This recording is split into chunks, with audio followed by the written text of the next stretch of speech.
비상 상황 시에 유일한 탈출구가 되는 곳 바로 비상구인데요. 근데 비상구에서 추락하는 사고 또 생명을 앗아가는 일이 발생한다 그래서 안전한 대한민국에서 갔다 왔습니다. 지금 바로 만나보시죠. 비상구. 예고도 없이 터지는 사건 사고들. 대한민국 곳곳에 숨은 안전 문제를 찾아 나섭니다. 지난 3월 신고를 받고 출동한 노래방 건물 앞은 아수라장이었습니다. 대체 무슨 일이 있었던 걸까요? 노래방 와가지고 놀다가 이제 또 다시 3차를 가려고 서로 이제 얘기를 하던 중에 그 비상 탈출구 쪽으로 밀리면서 같이 휩싸여서 떨어진 걸로 추정이 됩니다. 위험해요. 건물 2층 3m 아래 바닥으로 5명이 줄줄이 추락할 수밖에 없었던 이유는 바로 비상구 때문이었습니다. 아유, 저거 진짜 위험하다. 5분이. 4층에 위치한 또 다른 노래방. 네. 두 남자가 문 쪽으로 달려갑니다. 왜? 그리고 잠시 후 두 사람은 1층 건물 밖에서 발견이 됐습니다. 이곳이 사고 현장인데요. 저기 문을 통해서 청년 2명이 떨어졌다고 합니다. 14m 아래로 추락을 했고요. 한 명은 끝내 사망하고 말았습니다. 그들은 왜 밖에서 발견이 된 걸까요? 지들끼리 싸우다가 거기 도망가다가 떨어진 거지. 막 쫓아가고 지금 빠져서 거기서 떨어지고 집줄 차가 떨어져. 이 사고 역시 비상구에서 발생한 사고였습니다. 사람을 살리기 위한 비상구에서 일어난 끔찍한 인명 피해. 비상구 문을 열면 곧바로 나타나는 낭떠러지에서 사람이 떨어지는 사고는 하루 이틀 일이 아니었는데요. 네. 전국에서 5년간 12명의 사상자가 발생했습니다. 위험하네요. 노래방과 찜질방 같은 곳을 다중 이용업소라고 하는데요. 영업장이 4층 이하에 있을 경우 주출입구 반대쪽에 비상 통로를 설치를 꼭 해야 합니다. 법이 그런 거죠.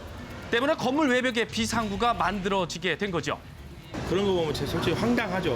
네, 말도 안 되는 이야기죠. 그러니까 돼 있지 않는 상태에서 그렇게 죽거나 다치거나 하면은 그건 좀 마음이 떨린다고. 나도 저런 경우가 사전에 그거를 좀 생각을 해야지.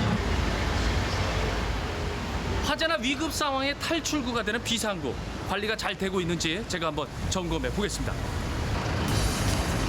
위험천만한 낭떠러지 비상구는 전국에 1,200여 곳 정도 존재하는데요. 위급 상황 시 생명과 직결되는 비상구. 어떻게 관리가 되고 있을까요? 3층에 위치한 노래방. 건물 외벽에 난 유리문이 비상구 역할을 하고 있었는데요. 문을 열어보니 바로 건물 밖 낭떠러지였습니다. 쇠사슬로 안전장치가 되어 있었지만은요. 어떻게 아슬아슬해 보이죠? 매우 아슬해 보여요. 그렇다면 다른 건물에 위치한 4층 미용실 비상구는 어떨까요? 한번 잠깐만 봐도 되죠. 가리킨 쪽을 따라서 안쪽으로 들어가니까 비상구 앞을 가로막은 건조대가 보이죠? 건조대. 비상구 앞 물건을 치우고 문을 열어봤는데요. 역시나 문 앞은 아찔한 낭떠러지였고요. 찻길과 인도 바로 위라 그런지 더욱 위험해 보였습니다. 위험해 보이죠? 예, 너무 위험해요.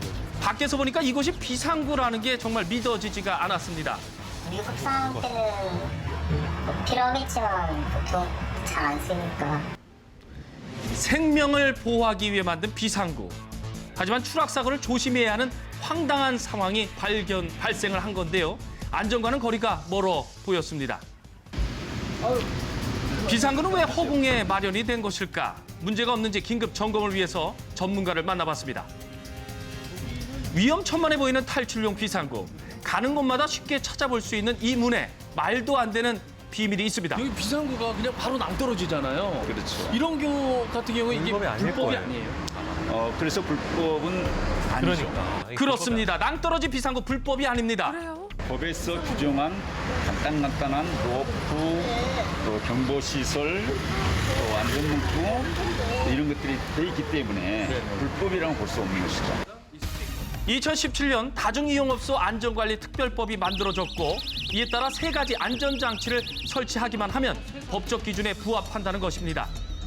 실제로 추락사고가 난 곳들은 문을 열면 바로 떨어지는 구조지만은 안전장치가 있었기 때문에 아무런 책임도 지지 않았습니다. 네. 법이 그러니까. 낭떠러지 비상구를 보완하기 위해 난간을 설치한 곳도 덜어 볼 수가 있었는데요. 예. 여기는 비상구 그 난간이 잘 설치가 되어 있는데요. 그 자리에 실외기가 있습니다. 분명 탈출을 위해서 비워두어야 할 공간을 에어컨 실외기가 떡하니 차지하고 있었습니다. 그 이유는 무엇일까요? 가게에 들어가서 그 안쪽 상황을 살펴봤는데요. 에어컨 실외기에 막혀서 반도 열리지 않는 문. 비상구를 보완하기 위한 난간에 실외기를 놓은 이유가 있을까요? 여기가 원래 그 비상구 아니에요? 원래 그게 관리사무소에서 나도 지장이 없다. 이거밖에 저쪽이 안 된다 그래가지고 이 건물이 시댁이 놀 데가 없어. 그러니까 관리실은 협의해서 났는데 소방관이 오셔서도 일이 나갈 수 있으니까 사람 하나 빠져나가니까 그냥 오케이 해주셨어요. 허가가 됐군요. 비상구 밖에 놓여 대피를 막는 실외기 역시 불법이 아니라는데요. 그 이유는 뭘까요?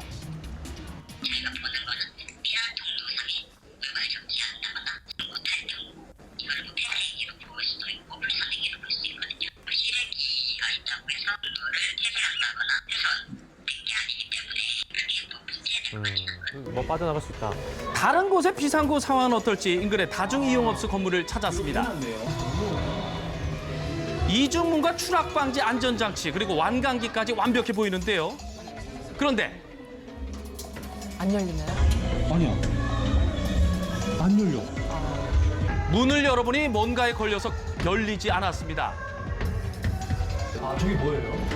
간판이 있어가지고 간판에 걸리는 것 같아요. 제 가게 간판. 지금까지 안 열리시는지 잘 모르셨다고. 다른 건물의 비상구는요 더 심각했습니다. 아예 그냥 사용을 못하게 막아놨네요. 아예 비상구 문을 열지 못하게 고정시켜 놓은 것도 속속 발견할 수가 있었습니다. 위급 상황 시 비상구 한 곳이 막혔다는 가정하에 700명이 탈출하는 실험을 해보니까 골든타임 5분을 훌쩍 지난 시간이 나왔습니다. 네. 2017년 겨울 29명의 목숨을 앗아간 제천 스포츠센터 화재 참사. 사망자는 대부분 2층 목욕탕에서 발견이 됐는데요. 비상구 통로를 물건으로 막아놔 탈출할 수 없었기 때문입니다. 아유, 저런. 큰 참사를 겪은 후 비상구 필요성에 대한 경각심과 안전의식을 높이기 위해 점검을 하며 보완해 가고는 있지만은 여전히 안전 불감증은 도마 위에 오르고 있습니다. 또 외부 계단이라는 것은 국토부의 건축법에서 규정을 하고 있고 또 다중이용업소의 안전관리에 관한 특별법은 소방청에서 이러한 규정을 두고 있단 말이에요. 그렇기 때문에 두 부처가 이 부분을 좀 심각하게 좀 고민을 하고 대책안을 마련함으로써 안전을 확보할 수 있는 행정이 되겠죠. 생명의 문 비상구 그저 모양새만 갖춰 설치하는 순간 모두의 안전을 위협할 수가 있습니다. 뭐 비상구 문을 열었는데 낭떠러지가 있으면 정말 많은 분들께서 놀라실 것 같습니다. 앞으로도 이 비상구가 잘 관리돼야 될 것 같습니다. 그러니까요. 바뀔 겁니다. 다중이용업소 특별법이 개정이 돼서요. 올해 12월 25일까지 다중이용업소 4층 이하 모든 건물들에는 비상구 안전시설을 꼭 설치를 해야 됩니다. 요 점 꼭 유의하시기 바라겠습니다. 네.